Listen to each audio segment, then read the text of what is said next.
Hello, আসসালামু আলাইকুম। সবাইকে আরো একটিবার স্বাগতম জানাচ্ছি আমার চ্যানেলে। তো আজকের এই টিউটোরিয়ালে আপনি দেখবেন যে কিভাবে একটা স্টিল ইমেজকে আপনি 3D তে কনভার্ট করে 3D একটা লুক দিতে পারেন প্রিমিয়ার প্রোর মাধ্যমে। তো চলুন দেখে ফেলি যে আমরা কি ধরনের কাজটা শিখতে যাচ্ছি।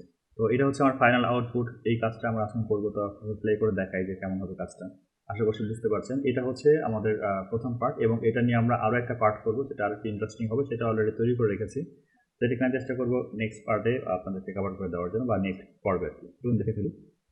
তো এই ধরনের ভিডিওটা কিন্তু আমরা শিখতে যাচ্ছি যে কিভাবে আপনি একটা মোবাইলের মধ্যে পপ আপ আউটলুক করে একটা স্টিল ইমেজ একটা ভিডিওকে আপনি আপনার মতো করে 3D তে কনভার্ট করতে পারেন। তো চলুন শুরু করা যাক। তো শুরু করার আগে একটি কথা না বলে না, আপনারা যারা এই চ্যানেলটিতে নতুন এখনই সাবস্ক্রাইব করে ফেলুন। আর পাশের যে বেল আইকনটা আছে সেটাতে প্রেস করতে ভুলবেন না।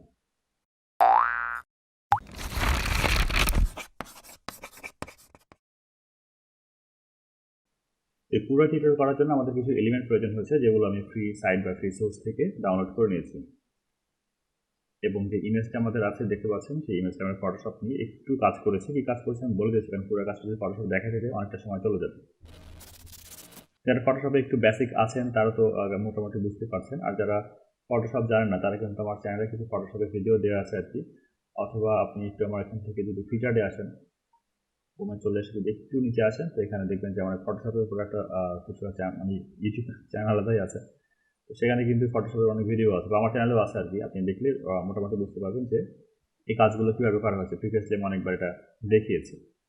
তো আমরা যদি এটাকে আই বাটনটা অফ করে দিই, লেয়ার প্যানেল থেকে যদি আপনি লেয়ার প্যানেল খুঁজে না পান, ওই যে F7 এ ক্লিক করলে বা এখান থেকে যে লেয়ার অপশনটা আছে তখন এই প্যানেলটা চলে আসবে। এখান থেকে প্রথমে যে একটা লেয়ার, নিজের একটা লেয়ার, এই লেয়ারটাকে যদি অফ করে দিয়ে দেখতে পাচ্ছি একটা ব্যাকগ্রাউন্ড, আর এটা হচ্ছে আমার স্টিল ছবি, তাই তো? দুটোকে আমি আলাদা করে নিয়েছি আর কি, ব্যাকগ্রাউন্ড থেকে আমার সাবজেক্টটাকে আলাদা করে নিয়েছি। এটা কিন্তু মেইন টিপস অ্যান্ড ট্রিক। আপনি যখনই 3D তে কোনো কাজ করতে যাবেন প্রিমিয়ার প্রোতে, অবশ্যই আপনার সাবজেক্ট এবং অবজেক্টকে আলাদা করতে হবে। দেন আমরা যেটা করছি, আমরা এখানে ডাবল ক্লিক করে এফেক্টসে চলে গেছি। এফেক্টসে যাওয়ার পর এখান থেকে একটু স্ট্রোক অ্যাড করেছি 4 পিক্সেলের মতো, যার কারণে একটা হোয়াইট কালার বর্ডার শো করছে। তো আপনি আপনার মতো করে যে কোনো কালার চাইলে চুজ করতে পারেন, কিন্তু আপনি যে কোনো কালার দিলে সেটা চলে আসবে। তো আমরা এখানে হোয়াইটই রাখছি, আর এখান থেকে আমি ক্যান্সেল করেছিলাম, অলরেডি এটা আমার ওকে করা আছে। তো আমি এটাকে পিএসডি ফরম্যাটে সেভ করছি এবং প্রিমিয়ার প্রোর যে প্রজেক্টটা আছে সেখানে নিয়ে চলে এসেছি। তো দেখতে পাচ্ছেন এটা আমার পিএসডি ফাইল। যে এখানে যদি আমি ডাবল ক্লিক করি তো অটোমেটিক্যালি এটা আমার এখানে ওপেন হয়ে যাবে, এবং এই যে কাজটা আমি অলরেডি করেছি পিএইচডিতে সেটা আমরা রিক্রিয়েট করবো আপনার সামনে। তো এই জন্য নতুন আরও একটা সিকোয়েন্স আমি নিয়ে নিচ্ছি। অথবা আপনি চাইলে যে সরাসরি পিএইচডি ইম্পোর্ট নাও করে আপনাদের যে ছবিগুলো আছে স্টিল ছবি, সেইগুলো নিয়ে কিন্তু কাজ করতে পারেন। তো আমি এখান থেকে সিকোয়েন্স টু লেয়ার করে নিচ্ছি, তাহলে আমরা সেম সিকোয়েন্সে একটা ইমেজ পেয়ে যাবো, এবং চাইলে আমাদের যে ছবিটা আসছে এটাকে নিয়ে এসে ব্যাক করে এখানে রাখতে পারবো। আপনার কাছে যেটা সহজ মনে হয়, আপনি যদি মনে করেন যে না আমি পিএনজিটা এডিট করবো, সেটাও করতে পারেন। অথবা আপনি চাইলে দুটো ছবিকে আলাদা আলাদা পিএনজিতে সেভ করে এইভাবে প্রিমিয়ার প্রোতে নিয়ে এসেও কাজগুলো করতে পারেন। তো প্রথমে আমাকে যেটা করতে হবে, অ্যাঙ্কার পয়েন্টটাকে সিলেক্ট করতে হবে। তো আমাদের বুঝতে হবে কোনটা ফোরগ্রাউন্ড আর কোনটা ব্যাকগ্রাউন্ড। বোঝার জন্য আমি আই বাটনগুলোকে অন অফ করলে বুঝতে পারবো যে কোনটা আমার কোন লেয়ারে কাজ করছে। তো আমি যে আমার ক্যারেক্টার আছে তাকে হাইড করে ব্যাকগ্রাউন্ডটাকে অন করছি, আর ব্যাকগ্রাউন্ডে দেখছি যেটা আমার অ্যাঙ্কর পয়েন্টটা সেন্টারে যেন থাকে সেটা আমি রেখে দিচ্ছি। আর আমার যে ক্যারেক্টার যেটা আছে এর অ্যাঙ্কর পয়েন্ট যেটা আছে এটার আমি অ্যাঙ্কর পয়েন্টটাকে ডিসাইড করার জন্য এই যে অ্যাঙ্কর পয়েন্টে ড্র্যাগ করে এই যে ফুটারের যে অংশটা আছে পায়ের কাছে এটা রেখে দিচ্ছি। এবং একটা চিন্তা করছি যে আপনার যে এখানে পাথরের কাছে যে পাটা আছে কাটা, এটা কিন্তু আপনাকে খেয়াল করতে হবে এটা যেন ঠিকঠাক মতো থাকে। তো আমি একদম 0 0 যে অবস্থানে আছে আর কি। তো আর আমার যে পুরাতন ছবিটার ফ্রেম এটা হচ্ছে খুবই ছোট। তো আমি এখান থেকে একটু বাড়িয়ে নিয়েছি যে ফ্রেম রেট বা পুরো যে ডিউরেশনটা হবে এটা আপনি আপনার মতো করে বাড়াতে পারেন। আমি এখানে 5 সেকেন্ডস লং একটা ডিউরেশন নিচ্ছি, এবং আমার দুটো ছবির যে ডিউরেশনটা আছে সেটাকে একটু 5 সেকেন্ডস লং করে দিচ্ছি। আপনি চাইলে কম বা বেশি আপনার মতো করে করতে পারেন।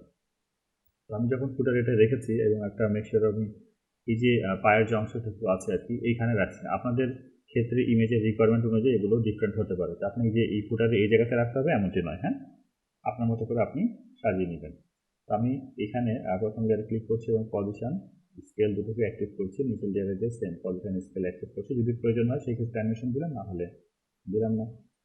এবার আমাদের যে কাজটা করতে হবে, আমরা এখান থেকে একটা ইফেক্ট কল করবো। ইফেক্টটার নাম হচ্ছে আপনার বেসিক 3D। বেসিক 3Dটা আমি আমার লেয়ারের যে ব্যাকগ্রাউন্ড আছে তাকে দিয়ে দিলাম, এবং এখান থেকে যে আমরা নিচের যে অপশনটা দেখতে পাচ্ছি এটা নিয়ে আমরা কাজটা করব। এখানে আমরা শুরুতে একটা কি ফ্রেম নিয়ে নিচ্ছি এবং আমার শেষ প্রান্তে একদম এখানে একটা কি ফ্রেমে এটাকে আমি একটু ডাউন করে দিচ্ছি, নিচের দিকে কিছুটা এরকম হয়ে যাবে। পাশাপাশি এটার যে স্কেল আছে স্কেলটাকে আমরা অ্যানিমেট করবো। তো স্কেলের শুরুতে যেটা আছে এটা এরকম থাকবে, শেষ প্রান্তে যখন যাবে সেম কি ফ্রেমটাকে ধরে আমরা একটু স্কেল ডাউন করে দিচ্ছি যেন দেখতে এরকমটা আসে। ঠিক আছে, তো দেখেন আমার কিন্তু এটা অলমোস্ট কাজটা কিন্তু হয়ে গেছে, কিন্তু কিছু জায়গাতে আমার একটু ডিফারেন্স কাজ করতে হবে। যেমন আমাদের ক্যারেক্টারের পা দেখেন এটা চলে আসে পাথরের ওপরে। তো সেমভাবে আমরা যেটা করবো এর পজিশন এবং স্কেলটা যেটা নিয়েছি এখানে সেটাকে আমরা অ্যাডজাস্ট করবো এই জায়গাতে এসে, দ্যাটস ইট। তো আমরা আমাদের যে কি ফ্রেমগুলো আছে সেখানে তার শেষ প্রান্তে আসবো এবং এখান থেকে তার পজিশনটাকে একটু স্কেল ডাউন করে দিচ্ছি, সরি উপরের লেয়ারটাতে স্কেলটা একটু ডাউন করে দিচ্ছি, একটু আপ করে দিচ্ছি, একটু সরিয়ে দিচ্ছি, এক্স্যাক্টলি যে জায়গা থেকে শুরুতে ছিল সেটাকে আমরা ওই জায়গাটা রাখার চেষ্টা করে দিব। ওয়েল, আমাদের যখন অ্যানিমেশন হয়ে গেছে এটাকে আরেকটু রিয়েলিস্টিক লুক দেওয়ার জন্য আমরা যদি এদিকে একটু খেয়াল করি তো দেখেন এখানে আমার ছবিটা যখন পড়ে যাচ্ছে ব্যাকগ্রাউন্ডটা একটু হালকা ঝাপসা হয়ে যাচ্ছে, যার কারণে আমাদের মেইন যে ফোকাস বা আই কন্ট্যাক্ট আছে এটা কিন্তু আমাদের ক্যারেক্টারের উপরে এসছে। তো সেম এই কাজটা যদি আমরা এখানে কীভাবে করেছি এটা যদি করতে যাই, যদিও এটা যদি আফটার ইফেক্ট হতো তাহলে আমরা ক্যামেরা একটা নিতাম এবং ক্যামেরা নেওয়ার পরে হয়তো 35mm অথবা 55mm দিয়ে ক্যামেরার ডেপথ অ্যান্ড ফিল্ডটাকে বাড়িয়ে দিতাম। তো যেহেতু এখানে ক্যামেরার অপশানটি নেই, আমরা যেটা করতে পারি এখানে এসে ব্যাকগ্রাউন্ডটাকে এগেইন সিলেক্ট করতে পারি, এখানে একটা গাশিয়ান ব্লার আমাদের আছে,